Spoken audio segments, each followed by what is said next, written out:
Hello, my name is Henry Keane. This is News Pulse at TV. Welcome to the Daily Show. Today in the episode, drones successfully have struck the largest oil depot in temporarily occupied territory of Crimea. Ukraine is developing a cheap alternative to the Patriot systems. How does it look like? The US and Iran both declared a victory. How the situation will change in Hormuz Strait then? Ukrainian drones have struck the largest oil depot in temporarily occupied peninsula of Crimea. This is a critical facility responsible for supplying fuel to Russian forces. The strike on the Feodosia terminal, which has a capacity of up to 250,000 tons of fuel, occurred around 1 a.m. local time. Local residents report hearing the hum of UAVs, followed by a gunfire and massive explosions, which ignited a major fire at the terminal. Preliminary reports suggest at least 2 fuel reservoirs are ablaze, with the glow from the fire visible from over 20 kilometers away. The General Staff of the Armed Forces of Ukraine previously identified this base as the primary hub for maritime fuel deliveries to Crimea and then temporarily occupied territories of southern Ukraine. This facility was previously targeted already twice in October 2025, resulting in fires and burned for several days. After Ukrainian attack, more and more Russian oil terminals just suspend their work. Russia's major North Sea, this time this is an oil refinery, halted operations after Sunday drone attack. Lukoil has not been offering to sell gasoline, diesel or fuel oil from their refineries anymore. Supplies could be suspended until the end of the month, as Reuters confirms. Also, crude oil exports from Russia's Sheskharis terminal in the Black Sea port of Novorossiysk were suspended after massive drone attack and a following fire. The terminal, which typically loads 700,000 barrels of day crude, now is out of order and completely. Russia's major Baltic Ust-Luga ports oil exports have also been suspended since last week after heavy drones and fires there. The temporary closure of the refineries will add further uncertainty, to say the least, to Russia's energy sector, which has been already and is being hit by continuous Ukrainian attacks. And Ukraine, of course, expands deep strikes on Russian oil hubs, says the Institute for the Study of War. The attacks are part of a broader wave of Ukrainian long-range operations targeting at least 8 facilities. Russian oil and defense industry sites over the 13 days, including facilities in Ust-Luga, Kirishi, Yaroslavl, Ufa, and industrial sites in Tolyatti and Chapayevsk. The targets span more than 1,700 kilometers, highlighting the reach of Ukraine's strikes capabilities and the difficulty Russia faces in protecting widely dispersed, large-scale infrastructure. The limitations of available Russian air defenses and the challenges inherent in protecting large infrastructure facilities across thousands of kilometers of distance are hindering the Kremlin's efforts to defend against Ukrainian long-range strikes. From the report of the Institute for the Study of War, a call to action on UATV as Ukrainian deep strikes continue on Russian oil infrastructure, and 40% or maybe more of Russian oil export on Baltic Sea has already been suspended. We would like to ask you, our dear viewers, a question. How long does it take for Ukraine to halt all Russian oil exports, you think? Please do not hesitate and shy out. Leave your thoughts out there below the video in the comment section. We will be waiting for it and appreciate it a lot. Thank you.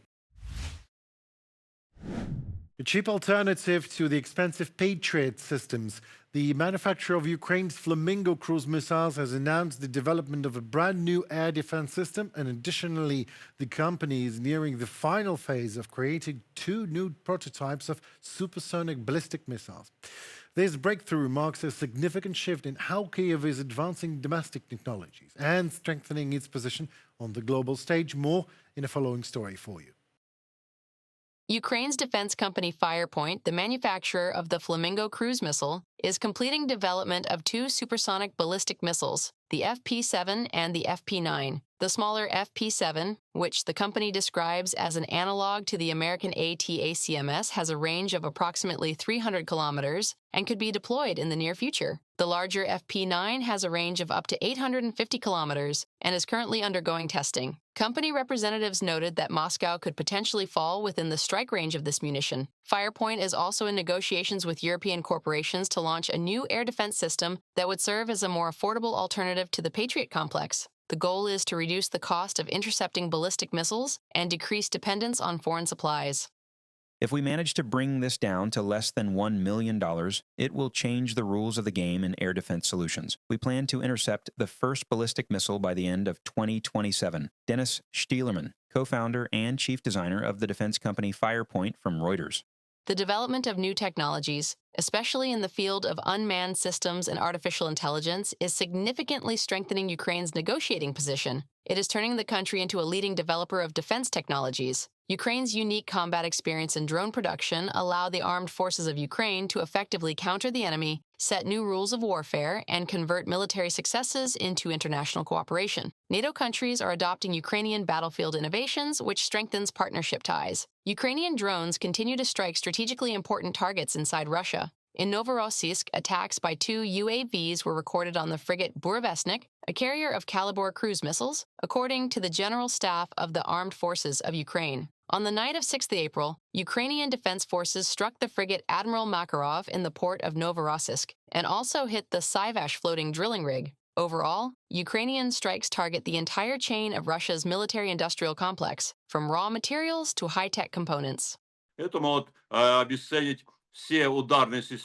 could devalue up to 90% of all Russian strike systems. A well-organized, systematic approach with multi-vector strikes, for example, hundreds of different strikes on various enterprises throughout the day. We can already talk about this figure because the target of 3 million drones has been set, and several hundred of them have long-range capabilities. This allows us to systematically disrupt the work of these factories every day, destroy individual enterprises or nodes, or at least damage them so severely that they halt operations for several months to half a year.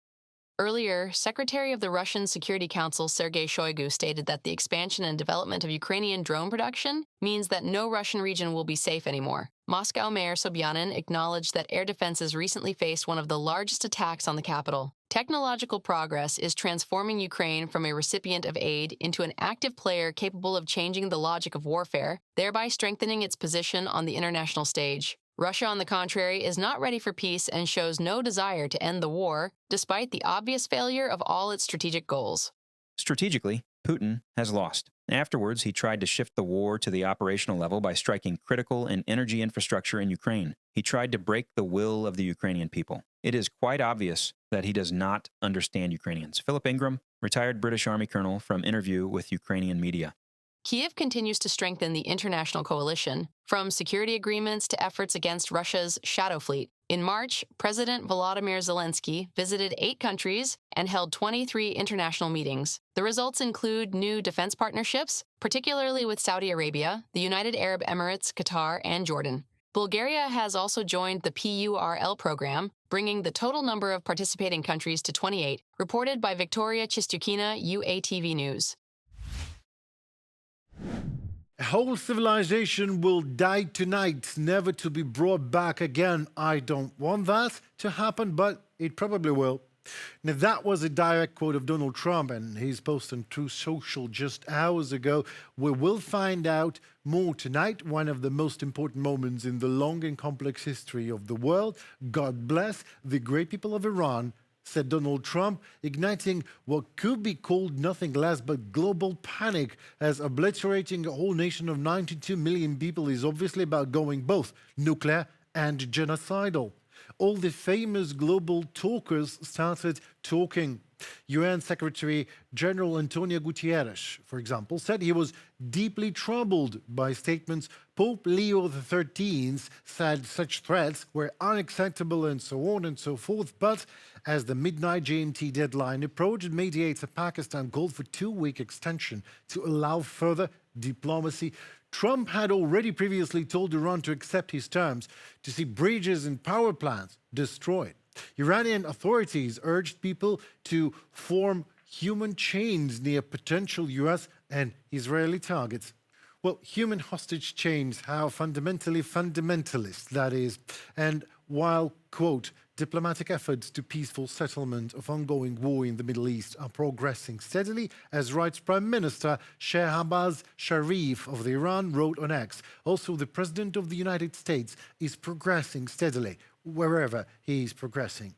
Based on conversations with Prime Minister Shehbaz Sharif and Field Marshal Asim Munir of Pakistan, and wherein they requested that I hold off the destructive force being sent tonight to Iran and subject to the Islamic Republic of Iran, agreeing to the complete, immediate, and safe opening of the Strait of Hormuz, I agree to suspend the bombing and attack of Iran for a period of 2 weeks. This will be a double-sided ceasefire. We received a 10-point proposal from Iran and believe it is a workable basis on which to negotiate. Donald Trump, President of the United States, on Truth Social.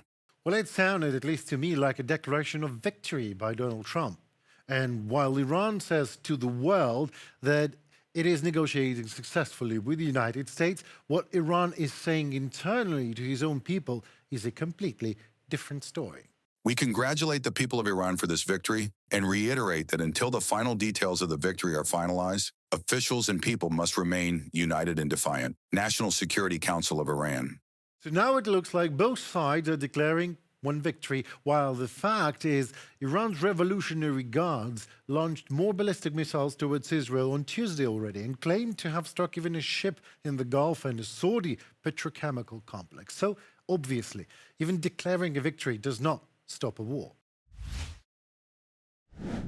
J.D. Vance visited Hungary, met Viktor Orban, called him an exemplary politician Europe has to mimic, called Trump directly from Orban's rally even. Maybe the reason for such a show-off is that Hungary will reach a deal to buy oil from the United States during a visit in Budapest by Vice President J.D. Vance on Tuesday, just days before the country's pivotal general election, according to a person familiar with the matter.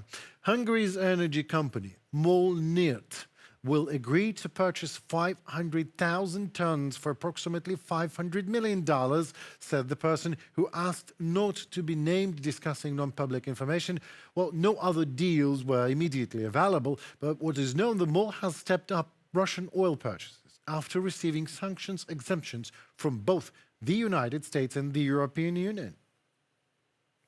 Well, this way or the other, Trump, Vance, Orban trinity are joining with Russia to win in elections. Whose elections, that we'll see, and I don't know what that would lead to in the end, but here is what I know.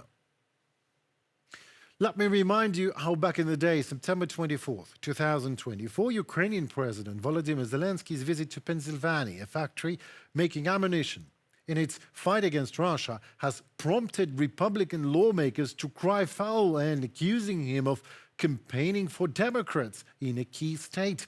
Zelensky visited the factory to thank American munitions workers as part of a broader U.S. trip that will include, at the time, Washington, D.C. later in the week. Some Republicans, including Trump, however, back in the day, saw a more sinister move to that, to stump for Democrats in the crucial swing state just weeks before the elections.